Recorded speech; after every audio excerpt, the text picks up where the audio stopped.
What's up guys? Today we're going to be showing you how to change a wheel bearing on a Polaris RZR while using SuperATV's wheel bearing removal tool. So right off the bat, before you go to change a wheel bearing, you need to know how to check to see if a wheel bearing has any play. The easiest way that I've found is to grab both sides of the tire, rock it side to side, and as you can see, we have quite a bit of play. Also, you grab it on the top and bottom, and you can hear it. This wheel bearing is absolutely toasted, so it is most definitely time to change the wheel bearing. So the first thing that you're going to want to do when you go to change a wheel bearing on a RZR is go ahead and remove your lug nuts.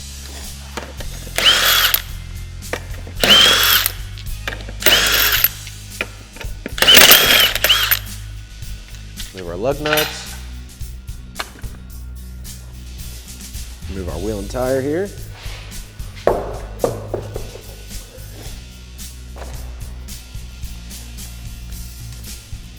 Then we're going to have to remove our cotter pin from our castle nut. So I like to use side cuts when I'm removing the cotter pin from the castle nut. It just makes it a little bit easier. What I like to do is go ahead and pull it out. I like to get this cotter pin as straight as I possibly can. That's just going to make it come out that much easier. Get it straightened out. I like to kind of give it a couple taps. Now I come over here to the opposite side of the cotter pin and I bite it with the side cuts, and then I pull down using the castle nut as leverage and just kind of bend it out. A lot of times you're not going to be able to reuse the cotter pin. As you can see, this one is not in great shape, so this one's going to get thrown in the trash. We're going to go ahead and put a brand new one in it. I don't really recommend ever reusing a cotter pin unless it's in excellent shape. It's always a good idea to go ahead and change them. So now we're going to grab a 27mm socket on an impact. You can try to do it with hand tools, it just makes it a little bit more difficult. So we have it on an impact here. Go ahead and remove it, set it aside. And what we're going to do is grab an 18mm socket. And we're going to remove our upper radius arm hardware as well as our lower radius arm hardware and then our brake caliper. So we're going to grab an 18mm wrench, 18mm socket, and go ahead and remove the upper radius arm bolt.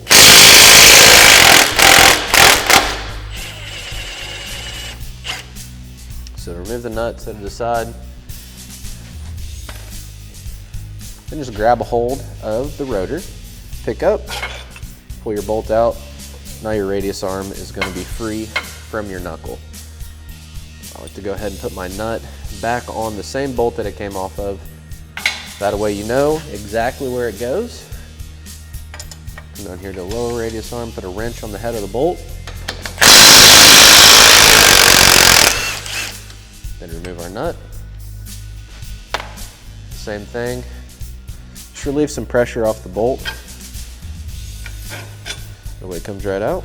I'm just going to stick this bolt right back through the heim joint on the radius arm. That way our bushings do not fall out. Let it hang down. Then we're going to go ahead and remove our brake caliper by removing the two 15mm bolts.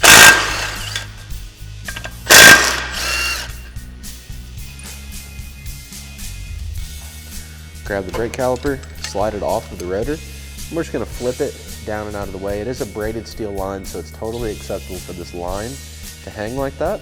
Then we're going to go ahead and disconnect our sway bar link from our sway bar.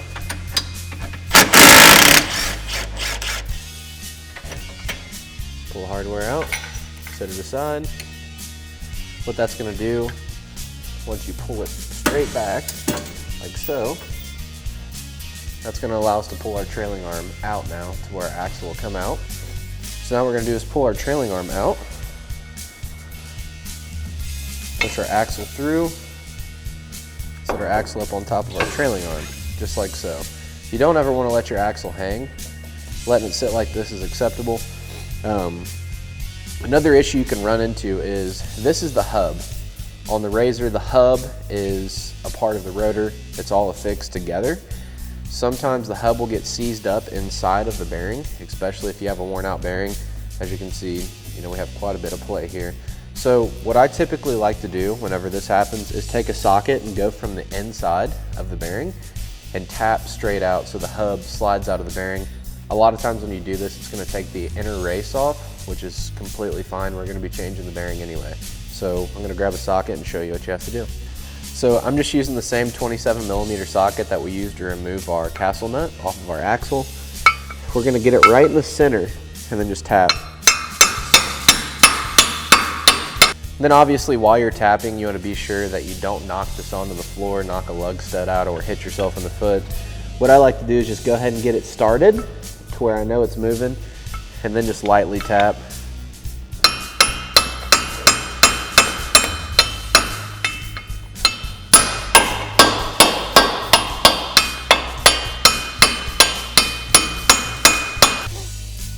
So we tapped on it a couple times, we got it loosened up. Again, you don't want to smack it until it falls off and hits the floor. You don't want to mess any lug studs off or up. So that's what I was talking about, the race would be stuck.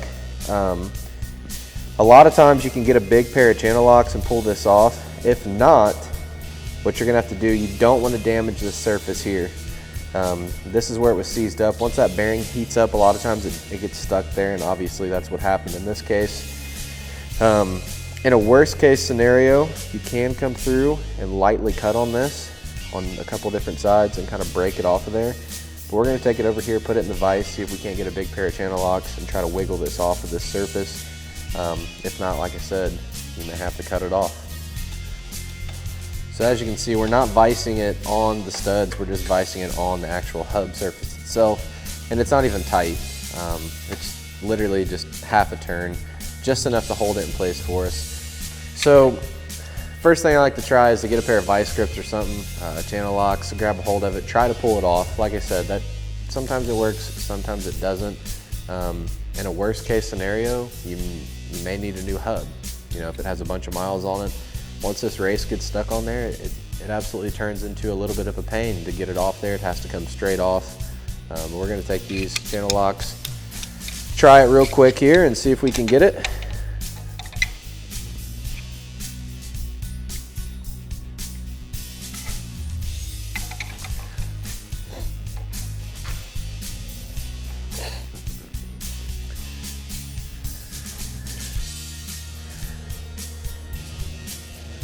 All right, so if the first idea doesn't work for you, if you cannot get this race off of the actual hub, there's a few more steps you can take.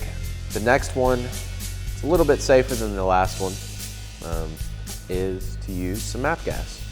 So what we're gonna do is take this MAP gas and we're gonna heat all around this race. We're gonna try to get it as hot as we possibly can, then we're gonna grab our channel locks and try to pull it off. If that doesn't work, then we'll show you the last resort process.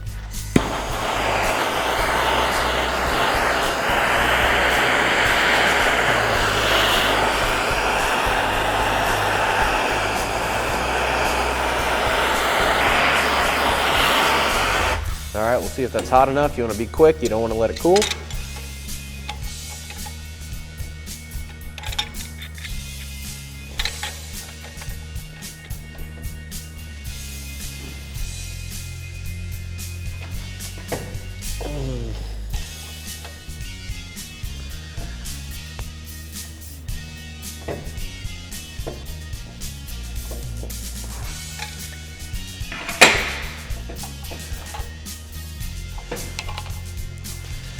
So I've tried a few different things here, on and off camera. I cannot get that race to move. All right, so we've exhausted all efforts up until this point. Before cutting it, you know, you have one of two options at this point. You can either order a brand new hub from Polaris, which is absolutely the safer way, and that's gonna ensure that you have a good bearing surface here on your hub. If you absolutely need to get a bearing in your machine, maybe you're broke on the trailer, you're going riding soon, you just don't have time to wait for a hub, what you can do is you can take a burr bit. And what we're gonna do is we're gonna cut slots in each side of this race to break it off of the bearing surface on the hub. If you're not familiar with the burr bit, you don't feel comfortable using it, I highly recommend that you order a brand new hub from Polaris, and then just tune in to the rest of the video on how to change a wheel bearing. If you'd like to do it this way, obviously you need to make sure that you have the proper PPE, and as always, be safe. So what I'm gonna do is I'm gonna take this burr bit and I'm gonna try to cut 2 slots right off the bat, one over here and then one directly across from it. Then we're gonna try to knock this race off. If that doesn't work, then we're gonna go ahead and cut 3 slots in it, and I've never had that not work. So we're just gonna work from the top down, going nice and slow. You don't wanna make contact with the hub itself.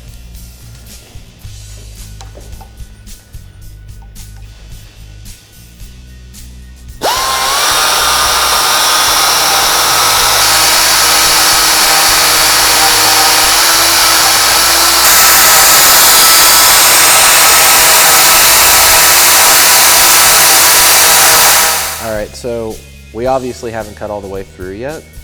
I tend to not try to cut all the way through the race. I try to break it, so I like to try to get it as thin as possible. We're getting down to the point to where it's getting pretty thin, and obviously you don't want to go through and start making contact on the hub itself. If you do make a little bit of contact, we can sand it down. It's not horrible, but obviously it's not great for the hub if you make contact with the burr bit. So I'm gonna keep working this down, but you're gonna see here that I'm gonna slow down a little bit and really focus on how deep I'm going, because obviously we don't want to penetrate all the way through.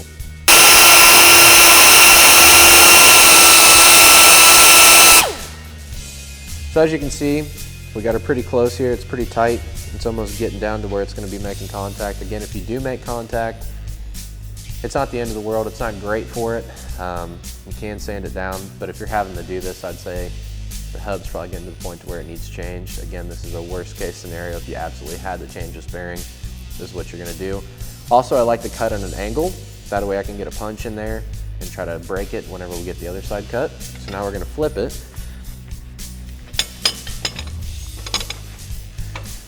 And I like to go just directly across from where we were previously using the burr bit.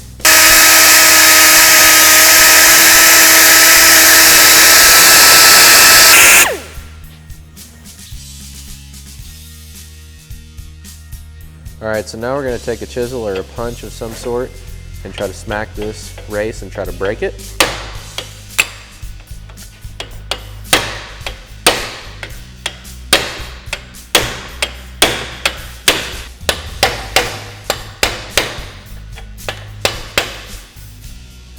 So it doesn't look like we've cut through it just enough yet.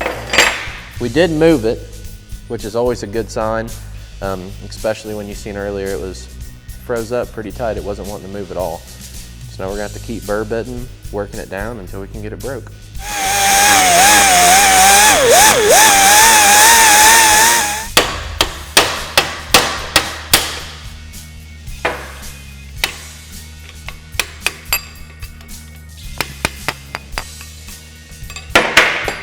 So it looked like it freed up pretty good.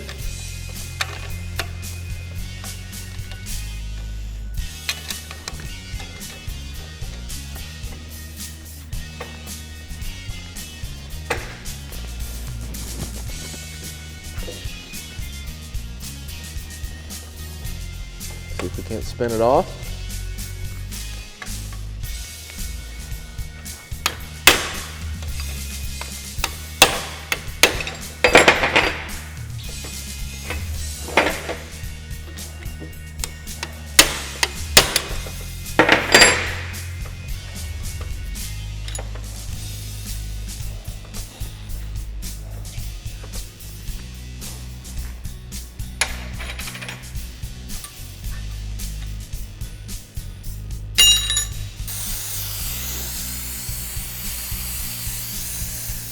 Like I said, getting her good and clean.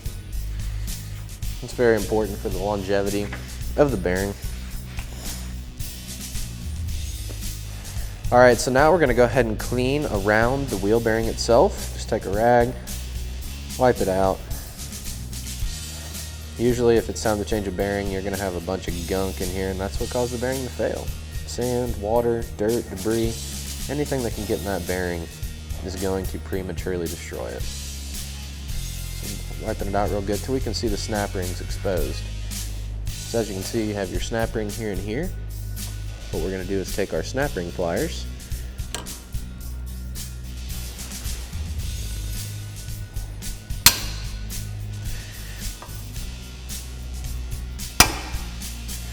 So this snap ring's being a little bit of a bear. So what I do usually is get it to where it's at this point, get it one side pulled up, and just kind of pull out.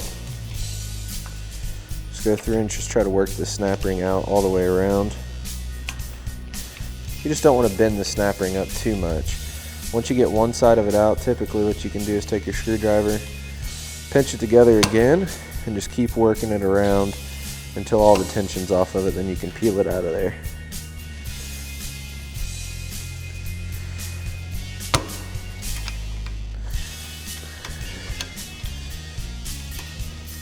So just like that, as you can see, it wasn't wanting to compress.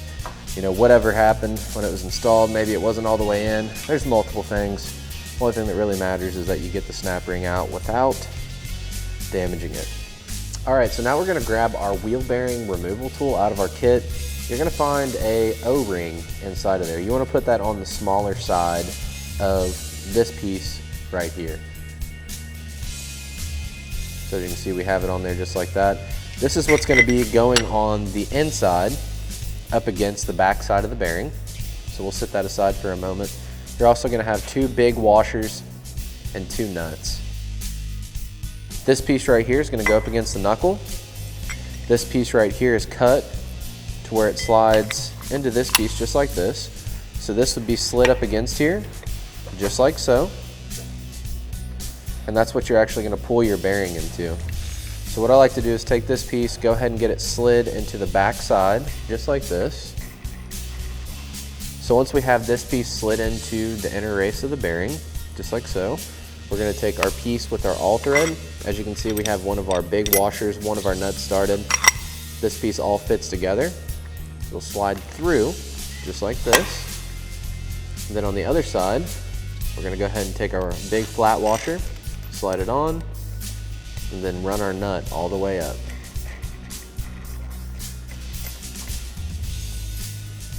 Like this. Then I like to go ahead and get it hand tight. And what we're gonna do is put a wrench on one side and impact on the other, tighten it up, and it's gonna pull the bearing through, and it's gonna drop the bearing right in here. All right, so what I'm doing here is I want the least amount of thread exposed possible on the outside, because that's where I'm gonna be putting my impact. So obviously, our socket's not gonna be long enough if we have too much thread exposed right off the bat. So we want the most amount of thread exposed on the inside. So it should look something like this right here. We're gonna take our 24mm wrench, put on the inside, take our 24mm impact or socket on an impact on the outside, and then hold onto it tight and hammer down.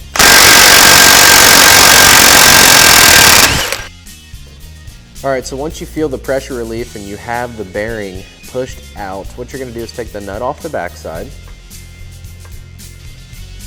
We'll just sit this nut aside and also grab your washer, sit it aside as well. Then pull the piece of all thread out. Then grab your bearing, pull it off of your O-ring, because that's exactly what it's there for, is to hold it.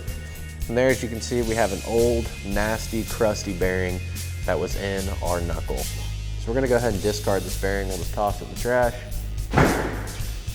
The next thing that we're gonna be looking for as far as a wear component that you may need to change on your machine, just like I was showing you earlier, on the hub, you know, you can wear the hub out, but you can also pit out the casting here on your rear knuckle.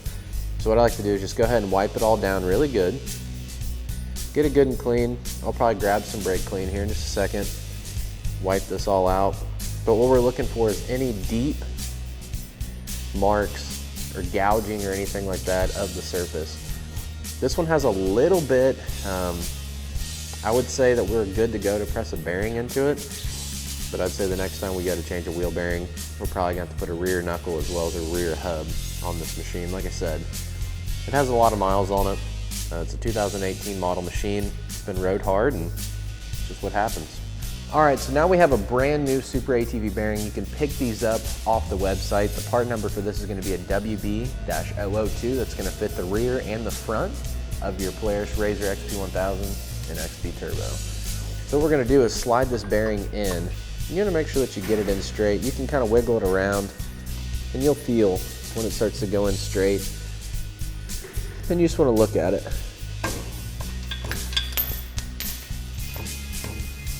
All right, so we got that bearing started good and straight. So what we're going to do is we're going to take our tool,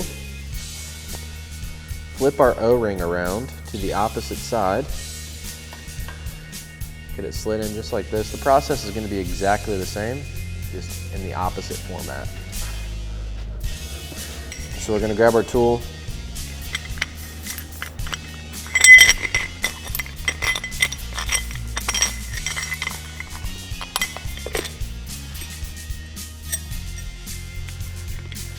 run it through on this side. Make sure you have a washer.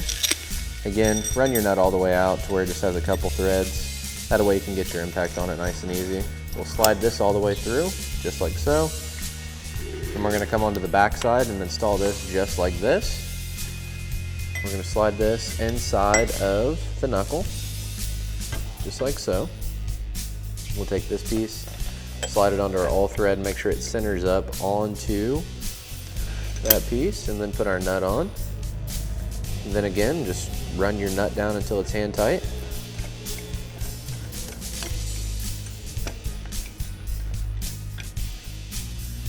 And then obviously before you start pressing on this, just make sure that that wheel bearing is good and straight. Otherwise, it's probably not going to go in very good. Ours looks good.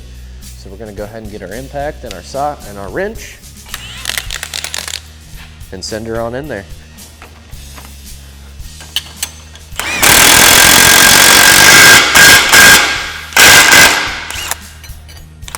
See how fast that is? You almost didn't even catch it. So take your nut off, take your washer, pull this piece out of the bearing. We'll pull this piece out as well and go ahead and set it aside.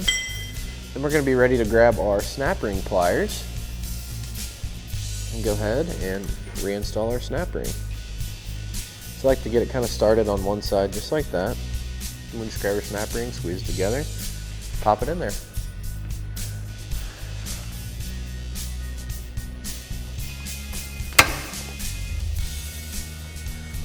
So now just pull your trailing arm out, slide your axle through your bearing. And we're going to go ahead and grab our hub.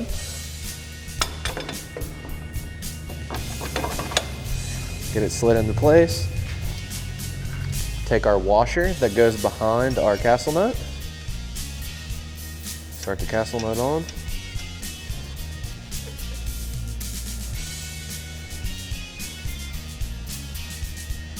Then we'll grab our brake caliper.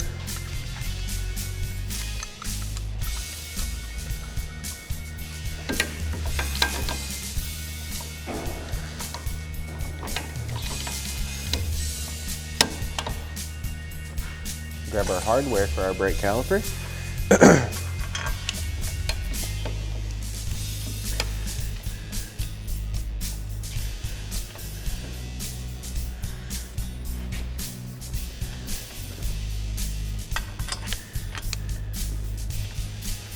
We'll fully tighten our brake caliper hardware.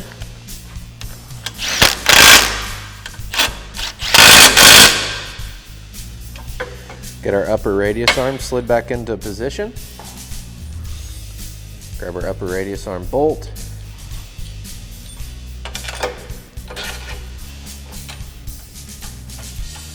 Get the hardware started. Grab our lower radius arm as well as the hardware.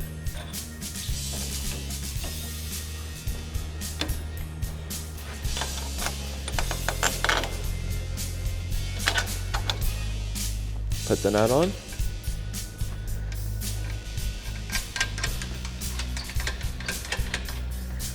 We're going to come up here to our sway bar link, reinstall our hardware.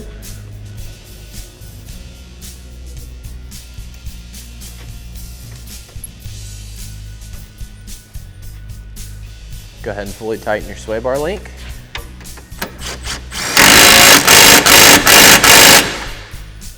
Then we're going to fully tighten our radius arms.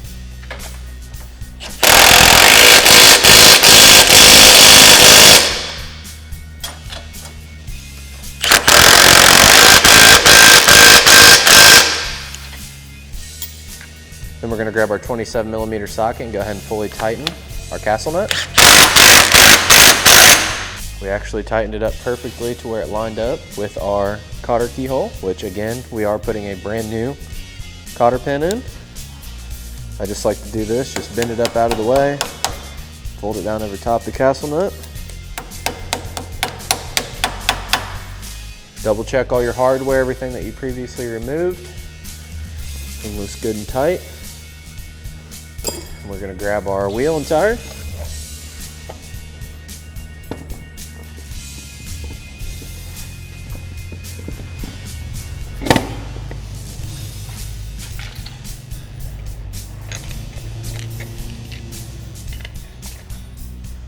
Get all our lug nuts started. Always start all of your lug nuts before you tighten anything.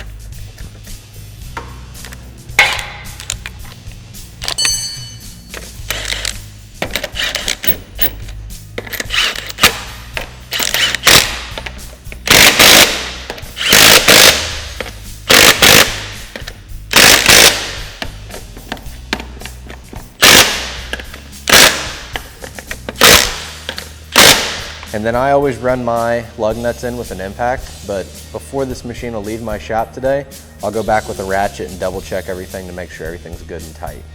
All right guys, so I hope this helped. That's exactly what you have to do in any situation you may run into when replacing a wheel bearing using the SuperATV wheel bearing removal and replacement tool on this Polaris RZR XP Turbo or XP1000. For more information on this, be sure to give us a call or check us out online at superatv.com. Thanks for watching, and we'll catch you on the next one.